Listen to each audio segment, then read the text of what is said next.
নামাজের শুরুতে ইন্নী ওয়াজ্জাহতু ওয়াজহিয়া যে দোয়া পড়া হয়, এটা কি তাকবীরে তাহরিমার আগে পড়বো না তাকবীরে তাহরিমার পরে পড়বো?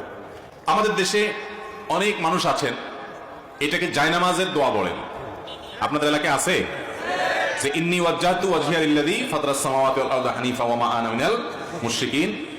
এই দোয়া জায়নামাজে দাঁড়িয়ে নাকি পড়তে হয়। মূলত জায়নামাজে দাঁড়িয়ে এই দোয়া পড়তে হয় এরকম কথা হাদিসে বর্ণিত হয় নাই। সহিহ মুসলিমের হাদিসে আসছে নবী করিম সাল্লাল্লাহু আলাইহি ওয়াসাল্লাম যখন সালাত শুরু করতেন, সালাতের জন্য দাঁড়াতেন, তখন এই দোয়া পড়তেন। তো এর অর্থ কি? এর মানে কি সালাত শুরুর আগে না পরে? তো এই সম্পর্কে বিভিন্ন বর্ণনায় যে শব্দ এসেছে তা হলো নবী সাল্লাল্লাহু আলাইহি ওয়াসাল্লাম আল্লাহু আকবার বলার পর, অর্থাৎ তাকবীরে তাহরিমা দেওয়ার পর এটা পড়তেন।